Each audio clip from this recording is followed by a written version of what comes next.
আওয়ামী লীগকে কোনো অদৃশ্য শক্তি চালাচ্ছে না, আওয়ামী লীগকে চালাচ্ছে ইন্ডিয়া এবং মোদী সরকার। এটি সাহসের সাথে বলিষ্ঠ কণ্ঠে আমাদের বলতে হবে, আওয়ামী লীগের মূল শক্তি ইন্ডিয়া, আওয়ামী লীগের পিছনের শক্তি ইন্ডিয়া, আওয়ামী লীগের মূল হাতিয়ারই হচ্ছে জায়গা থেকে তারা বাংলাদেশের সেই বিএনপি সরকারকে সমর্থন দিতে তাদের সাথে কাজ করতে বাধ্য হয়েছে।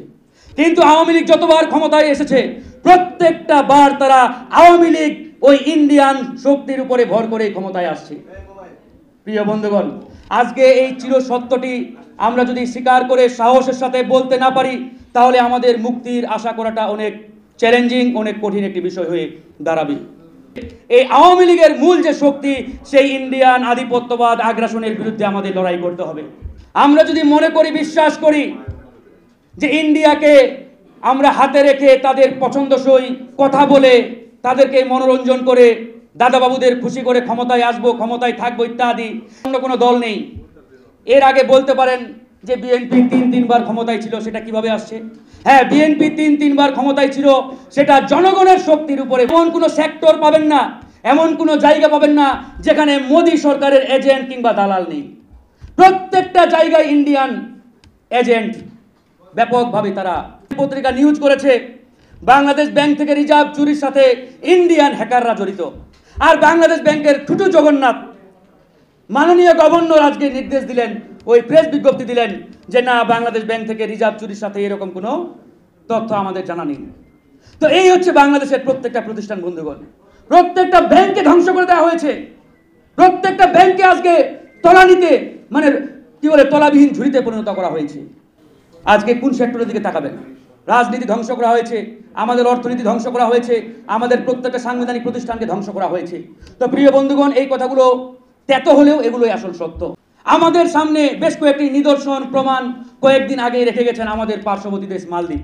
6 লক্ষ মানুষের একটি দেশ, সেই মালদ্বীপের নবনির্বাচিত প্রেসিডেন্ট মিস্টার মইজু সাহেব ক্ষমতায় বসেই ঘোষণা দিলেন এই মালদ্বীপ থেকে আমরা ইন্ডিয়াকে উৎখাত করব, ইন্ডিয়াকে বিদায় করব।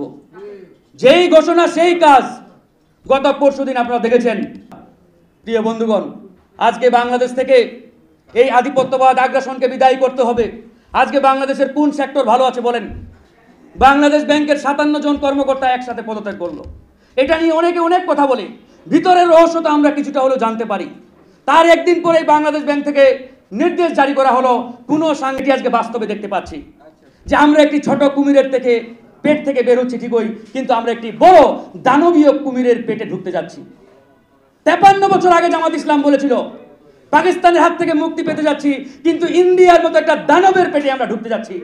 আর আজকে ঢুকতে যাচ্ছি নয়, আজকে আমরা সেই বক্তব্য দিয়েছেন প্রেস কনফারেন্সে। তিনি সেখানে বলেছেন আওয়ামী লীগকে চালায় একটি অদৃশ্য শক্তি। এই অদৃশ্য শক্তি শব্দটি ব্যবহার করে আওয়ামী লীগের সাধারণ সম্পাদক ওবায়দুল কাদের সুযোগ এবং ফায়দা লুটেছেন। তিনি বিএনপির প্রতি পাল্টা প্রশ্ন ছুড়েছেন যে অদৃশ্য শক্তিটাকে, এটা বলতে হবে, জানতে হবে আমাদের। যদি বিএনপি কিংবা জামাত ইসলাম কিংবা অন্য কোনো দল মনে করে যে আমরা ইন্ডিয়াকে খুশি করে কিংবা ইন্ডিয়া আমাদের ক্ষমতায় বসাবে, এটা কিয়ামতের আগে সম্ভব হবে বলে আমরা করেছেন, স্বাধীন করেছেন। আজকে সেই স্বাধীন সার্বভৌম বাংলাদেশের সার্বভৌমত্ব কতটুকু আমাদের আছে, এটি কিন্তু একটি বড় প্রশ্নের বিষয়। প্রিয় বন্ধুগণ, আজকে এখানে বক্তারা বক্তব্য রাখবেন।